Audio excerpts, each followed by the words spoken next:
कभी ये सोचा है कि दुनिया भर की कहानियों में, संस्कृतियों में ये 3 का नंबर इतना अहम क्यों लगता है? हाँ, ये सवाल तो है। मतलब ग्रीस हो, नॉर्स मिथक हो या अपना भारत, 3 देवताओं की बात घूम फिर के आई जाती है। ऐसा क्यों है भला? बिल्कुल। और ये सिर्फ कोई इत्तेफाक नहीं लगता है ना, तीन में जरूर कोई कोई खास बात है जो अलग-अलग सभ्यताओं ने महसूस की है। सही बात है। तो आज इसी इसी पहेली को सुलझाने की कोशिश करते हैं। हमारे पास जो जानकारी है उसके आधार पर भारत की ये मशहूर त्रिदेव या त्रिमूर्ति परंपरा, ये कैसे शुरू हुई, कैसे बढ़ी, इसको समझेंगे। हाँ, और साथ में सनातन धर्म की जो एक बड़ी तस्वीर है, उस पर भी बात करेंगे, जैसा हमारे स्रोतों में बताया गया है। बिल्कुल। हमारी ये जो चर्चा है, ये मुख्य रूप से त्रिदेव परंपरा, उत्पत्ति और विकास, और सनातन धर्म एक शाश्वत जीवन शैली या। जैसे कुछ लेखों और नोट्स पर आधारित है। और इनमें स्वराज सिंह की किताब का भी जिक्र है। अच्छा, भारत में भक्ति आंदोलन। तो इरादा साफ है। त्रिदेव के पीछे की सोच, उसका इतिहास, हिंदू धर्म में उसकी क्या जगह है, ये समझना है। और फिर इसे सनातन धर्म के बड़े कैनवस पर रखकर देखना है। हाँ, बिल्कुल। चलिए फिर शुरू करते हैं इस जानकारी की गहराइयों में उतरना। तो शुरुआत करते हैं इसी बात से कि आखिर ये तीन की संख्या इतनी इतनी खास क्यों है। जैसा आपने कहा भी, ये सिर्फ भारत की बात तो है नहीं। हाँ, ये तो कमाल की बात है। यूनानी, रोमन, नॉस, सेल्टिक, कितनी सारी पुरानी संस्कृतियों में ये दिखता है। वो मशहूर मनोवैज्ञानिक थे ना, कार्ल युंग। हाँ, युंग। उन्होंने तो इसे इंसान के मन में बसे किसी गहरे संतुलन या पूर्णता का प्रतीक माना था, एक आर्केटाइप। हाँ, आर्किटाइप, बिल्कुल। जैसे कोई बुनियादी ढांचा हो सोच का, जो हर जगह हर संस्कृति में उभर आता है। और इसकी जड़ों को देखें तो एक विद्वान है, जॉर्ज डुमेजिल। उनकी एक थ्योरी है ट्राइफंक्शनल हाइपोथेसिस। वो काफी दिलचस्प है। ट्राइफंक्शनल मतलब 3 काम। हाँ, उनका मानना था कि जो पुराने इंडो यूरोपीय समाज थे, वो शायद 3 मुख्य कामों के आधार पर बंटे थे। पहला, पूजा पाठ या शासन, मतलब सॉवरेनिटी। ठीक। दूसरा, युद्ध और रक्षा, मतलब वॉरियर क्लास। ठीक। और तीसरा, उत्पादन, खेती-बाड़ी, मतलब प्रोडक्टिविटी। अच्छा। तो मुमकिन है कि इन्हीं 3 कामों को देवताओं के 3 समूहों यानी ट्राइड्स के रूप में देखा जाने लगा हो। अरे वाह, मतलब समाज का जो ढांचा था वही एक तरह से भगवानों के रूप में दिखने लगा। ये तो सोचने वाली बात है। हाँ, कि कैसे जिंदगी के 3 जरूरी पहलू, मतलब आध्यात्म, शक्ति और समृद्धि, वो देवताओं में झलकने लगे। और दुनिया भर में इसके उदाहरण भी तो हैं। बिल्कुल। जैसे आपने ग्रीस और रोम का जिक्र किया, वहां हेकेटी देवी को 3 सिरों वाला मानते थे, स्वर्ग, पृथ्वी और पाताल की देवी। हाँ, सुना है। रोमन देवी डायना की भी 3 रूप बताए गए हैं। और उधर नॉर्स मिथकों में नॉर्न्स नाम की 3 देवियां थीं। जो भाग्य तय करती थी। हाँ, वही, भाग्य का धागा बुनने वाली। ये सब दिखाता है कि ये सिर्फ ऐसे ही नहीं है, शायद इंसानी सोच का एक गहरा पैटर्न है ये। अच्छा, अब भारत पर आते हैं। यहाँ ये 3 वाली बात सबसे ज्यादा किस रूप में दिखती है? देखिए, भारत में ये अवधारणा सबसे ज्यादा जानी जाती है त्रिमूर्ति के रूप में। ब्रह्मा, विष्णु, महेश। हाँ, ब्रह्मा जिन्होंने सृष्टि बनाई, जी। विष्णु जो संसार को चलाते हैं, पालते हैं, और महेश यानी शिव जो संहार करते हैं। ये ब्रह्मांड के 3 सबसे जरूरी काम हो गए, बनना, बने रहना और फिर बदलना या खत्म हो जाना। एक पूरा साइकिल है ये। हाँ, ये तो हम सब ने सुना ही है। लेकिन ये क्या सिर्फ 3 अलग-अलग भगवान हैं या इनमें आपस में कोई गहरा रिश्ता है? यही तो खास बात है इसमें। त्रिमूर्ति का जो सिद्धांत है, वो ये कहता है कि ये तीनों असल में एक ही परम शक्ति के 3 रूप हैं। अच्छा, एक ही शक्ति? हाँ, एक ही परम सत्ता जो अलग-अलग काम करने के लिए ये 3 रूप लेती है। ये सृष्टि के पूरे चक्र को देखने का एक दार्शनिक नजरिया है।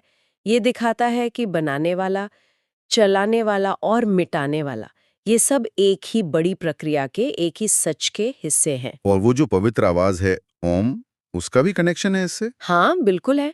स्रोत बताते हैं कि ओम की ध्वनि भी इसी त्रिदेव से जुड़ी है। अ की ध्वनि सृष्टि यानी ब्रह्मा से, अच्छा। ओ की ध्वनि पालन यानी विष्णु से, और मु की ध्वनि संहार यानी महेश या शिव से। वाह, ये तो बहुत ही गहरा कनेक्शन है। हाँ, है ना? और इसी तरह त्रिदेवी की भी कल्पना की गई है। सरस्वती ज्ञान की देवी, ब्रह्मा की शक्ति मानी जाती हैं। लक्ष्मी धन और समृद्धि की देवी, विष्णु की शक्ति, और पार्वती या दुर्गा शक्ति और ऊर्जा की देवी शिव की शक्ति। हाँ, और शाक्त परंपरा में तो इन तीनों देवियों को आदि शक्ति मतलब जो मूल रचनात्मक ऊर्जा है उसी का रूप मानते हैं। तो ये त्रिदेव और त्रिदेवी वाली जो सोच है, ये भारतीय क्या कहते हैं मानस में बहुत गहरी है। पर ये त्रिमूर्ति वाली जो बात है, ये बनी कैसे? क्या ये हमेशा से ऐसी ही थी या समय के साथ इसका विकास हुआ, खासकर वो पुराणों के टाइम में? हाँ, इसका जो एक व्यवस्थित रूप है और इस पर जो जोर दिया गया वो खास तौर पर पुराने काल में ही ज्यादा दिखाई देता है। पुराने काल मतलब मोटे तौर पर 4वीं सदी से लेकर 12वीं सदी ईस्वी तक का समय। ये भारतीय धर्म और दर्शन के लिए बहुत अहम दौर था। इतिहासकार आरसी मजुमदार ने इस दौर को बड़ा अच्छा नाम दिया है, संश्लेषित हिंदू धर्म, सिंथेटिक हिंदुइज्म। संश्लेषित हिंदू धर्म, ये सुनने में थोड़ा भारी सा लगता है। मतलब क्या हुआ इसका आसान भाषा में? आसान भाषा में मतलब है चीजों को जोड़ना, मिलाना, सिंथेसिस करना। अच्छा। देखिए, इस दौर में पुरानी वैदिक परंपराएं तो चली रही थी, जैसे यज्ञ, मंत्र वगैरह। हाँ, लेकिन साथ ही शिवजी को मानने वाले शैव, विष्णु को मानने वाले वैष्णव, देवी को मानने वाले शाक्त, ये नए संप्रदाय भी बहुत मजबूत हो रहे थे। भक्ति आंदोलन भी जोर पकड़ रहा था।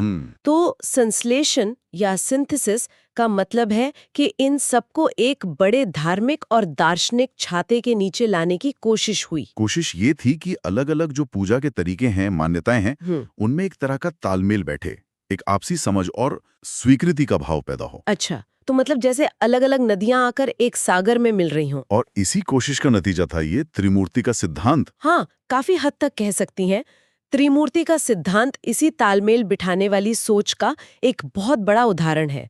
ये विचार सामने रखा गया कि जो परम सत्ता है, जो ब्रह्म है, वो एक ही है, लेकिन वो 3 रूपों में प्रकट होता है। ब्रह्मा बनाने वाले, विष्णु चलाने वाले और शिव संहार करने वाले। और इसका मकसद क्या था? दार्शनिक मकसद ये था कि जो अलग-अलग भगवानों को पूज रहे हैं लोग, वो भी ये समझें कि भाई हम सब एक ही परम सत्य के अलग-अलग पहलुओं की पूजा कर रहे हैं। ये शैव और वैष्णव जैसे जो बड़े संप्रदाय थे, उनको एक साझा जमीन देने की कोशिश थी एक तरह से। क्या पुराने ग्रंथों में भी इस एकता का जिक्र मिलता है या ये बस बाद में जोड़ी गई बात है? नहीं, इसका जिक्र है।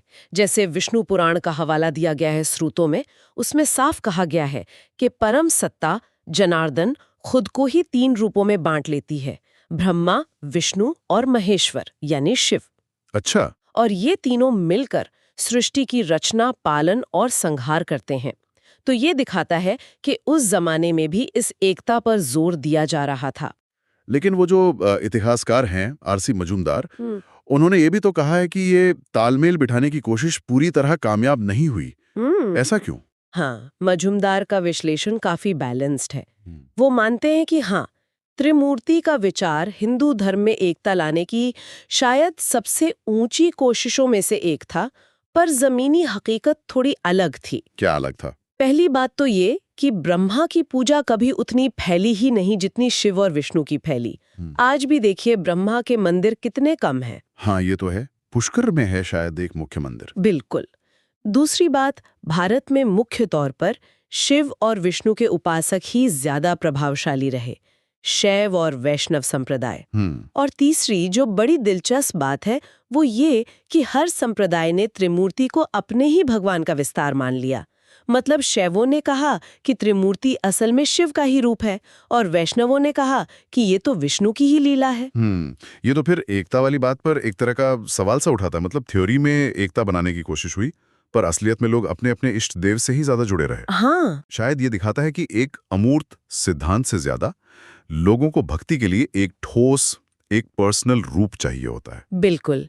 ये इंसानी स्वभाव का भी एक पहलू हो सकता है, लेकिन इसका मतलब ये नहीं कि एकता का विचार बिल्कुल खत्म हो गया। दूसरी तरफ कूर्म पुराण जैसे ग्रंथ भी हैं जो त्रिमूर्ति की एकता पर बहुत जोर देते हैं। अच्छा, कूर्म पुराण क्या कहता है? स्रोत बताते हैं कि कूर्म पुराण में बार बार ये बात कही गई है कि ब्रह्मा, विष्णु और शिव असल में एक ही परम ब्रह्मों के अलग अलग रूप हैं, अलग अलग पहलू हैं। वो अलग अलग देवता नहीं है, बल्कि एक ही सत्ता के विभिन्न आयाम हैं। तो कुल मिलाकर कहानी थोड़ी पेचीदा है। हाँ, कह सकते हैं। पुरानी काल में त्रिमूर्ति सिद्धांत ने हिंदू धर्म की अलग अलग धाराओं को जोड़ने वाले एक पुल का काम तो जरूर किया। राइट। इसने ये विचार मजबूत किया कि सृष्टि, पालन और संहार ये सब एक ही परम सत्ता की लीलाएं हैं। ये हिंदू धर्म का जो समावेशी, सबको साथ लेकर चलने वाला चरित्र है, उसका प्रतीक है। भले ही प्रैक्टिकल पूजा में शिव और विष्णु का पलड़ा भारी रहा हो। ये सिद्धांत और व्यवहार के बीच का जो एक तनाव होता है वो भी दिखाता है। ठीक है, तो ये थी त्रिदेव या त्रिमूर्ति की कहानी। कैसे ये विचार दुनिया भर में है और भारत में कैसे इसका विकास हुआ, क्या मतलब है इसका।